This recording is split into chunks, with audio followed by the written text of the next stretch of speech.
जय माता दी, हर हर महादेव। कैसे हैं आप सब लोग? आपको प्रणाम। और आज हम बात करते हैं, जो लोग कहते हैं कि क्या हम भंडारे में खा सकते हैं।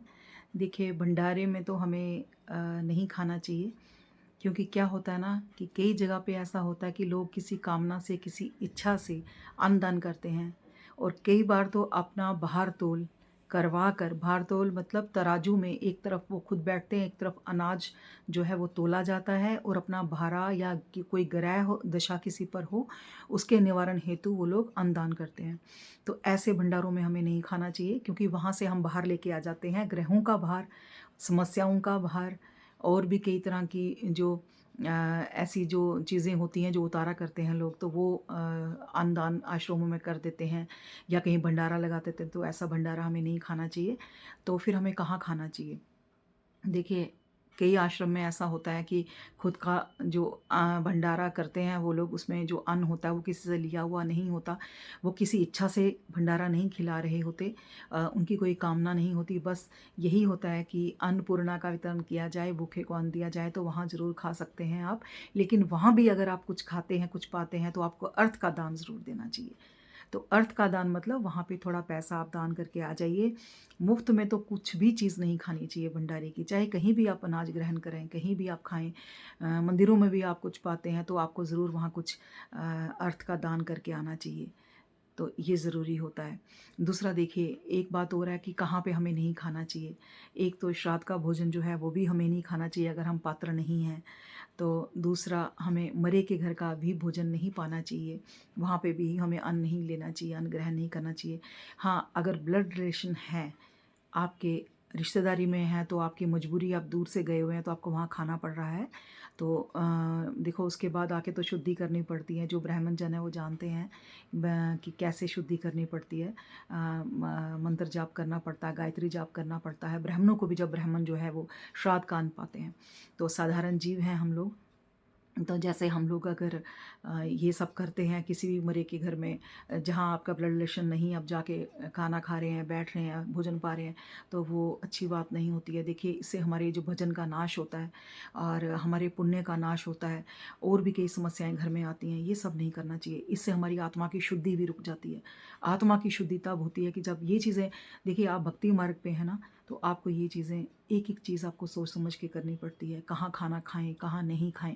आप किसी ऐसे के घर में भी, अगर अगर आप भजनानंदी हैं, आप ऐसे के घर में भी खा रहे हैं जहाँ पर, देखिए, किस तरह से जो है वो उनका धन और प्रजन जो धन जो होता है ना, वो उनका उपार्जन कैसे होता है, वो कैसे कमाते हैं, है ना, कैसे अर्जित करते हैं अपने धन को। कई लोग देखिए देखिए नॉनवेज बेच के ही अपना जो उनकी रोज़ी रोटी चलती है। तो कहीं ऐसा तो नहीं, ऐसे घर में आप पा रहे हैं तो आपका भजन जो है ना वो कट होगा, भजन जो है उसका नाश होगा, आपकी चेतना भी गिर जाएगी। तो इसीलिए फिर ये चीज़ें आपको देखनी पड़ती हैं। आप जहाँ खाना खा रहे हैं वहाँ पे कोई, जैसे आप साधना करते हैं, आप किसी के घर गए हैं, तो आप ऐसी जगह आप पा रहे हैं जहाँ पे कोई माता जो है वो पीरियड में है, तो देखिए आपका भजन उससे नष्ट हो जाता है। तो बहुत ही सात्विक रहना पड़ता है। ऐसे कहते हैं ना, हम पूजा भक्ति करके थोड़ा थोड़ा थोड़ा थोड़ा पुण्य जो है वो एकत्रित करते हैं, तो वो पुण्य हमारा क्षीण होने लग जाता है। तो उससे हमारे को फिर उतनी साधना करनी पड़ती है।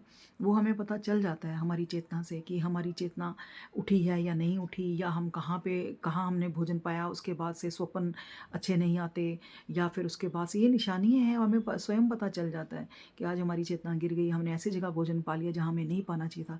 इसीलिए कि जो सात्विक लोग हैं, जो इस भक्ति मार्ग में हैं, और वैसे भी जो थोड़ा बहुत पूजा पाठी हैं, उनको भी इस बात का ज़रूर ध्यान रखना चाहिए। तो इससे चेतना भी नहीं गिरेगी और आपकी अशुद्धि भी नहीं होगी। नहीं तो आपको शुद्धि करनी पड़ती है। कई बार तो देखिए, मैं ये भी भक्तों को बताती हूँ कि आपको गोमूत्र का पान फिर करना पड़ता है। तो मैंने भी एक दो बार ऐसी जगह मजबूरीवश पाया है, तो गोमूत्र का पान किया। तो ये ज़रूरी है, 1 हफ्ते तक गोमूत्र का पान करना पड़ता है। तो बहुत सी विधियाँ हैं जो मैं यहाँ पे अभी पूरी बात नहीं बता रही हूँ। तो ऐसे बहुत डिटेल है इन चीज़ों की कि क्या करना चाहिए अगर ऐसा कर लिया गया है, तो वापस शुद्धि करने के लिए क्या करना चाहिए। तो यहाँ तक है कि जो साधक होते हैं उनको तो भक्ति में, जैसे जो लोग आते हैं तो वो कहते हैं कि हम बाल कटवा सकते हैं, माताएँ खासकर। तो देखिए, वैसे तो बाल तो नहीं कटवाने चाहिए, शास्त्र सम्मत बात तो यही है, क्योंकि हम जब शास्त्रों में ये वर्णित है कि जब हम साधना करते हैं, पूजा भक्ति में होते हैं, तो हमारा मार्ग ही यही है। तो उसमें अगर हम जैसे बाल कटवाते हैं तो हमारे उतने ही पुण्य नष्ट हो जाते हैं बाल काटने से। हाँ, अगर आप किसी स्थान पे बाल दे रहे हैं, जैसे तिरुपति बालाजी में लोग अपने केश दान करते हैं, तो वहाँ पे ये दोष नहीं है। और हाँ, अगर आपको कोई बाल बहुत झड़ने लग गए, कोई बीमारी हो गई, तो मजबूरीवश, वो तो परमात्मा भी जानते हैं, तो तब आपने बाल के अपने कटवाए हैं, तो ये है। लेकिन जो पूजा भक्ति में है या जिन पे शक्तियाँ हैं, जिनके ऊपर शक्तियाँ हैं और जो समर्पित हैं परमात्मा को, मैं यही कहूँगी, उनको ये सब छोटे छोटे कर्म हैं, इनसे बचना चाहिए जो नहीं करने होते हैं। तो डूज़ एंड डोंट्स तो हर जगह होते हैं। शास्त्रों में जो वर्णित है वो यही है कि जो साधक इस पथ पे चला है उसे ये सब ध्यान रखना होता है। और अपने को तो वारों का भी ध्यान रखना चाहिए कि कब हमें नख काटने हैं, यानी नाखून काटने हैं, कब हमें केश काटने हैं, कब हमें जो दाढ़ी है वो बनानी है, ये सब तो ध्यान रखना होता है। तो ये महिलाओं पे भी लागू होता है और पुरुषों पे भी लागू होता है। एक तो ये बात, तो ये आप ध्यान में रखिए।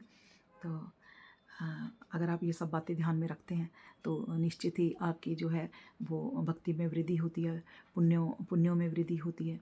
तो ये छोटी छोटी बातें ज़रूर ध्यान में रखिए। जय माता दी। हर हर महादेव।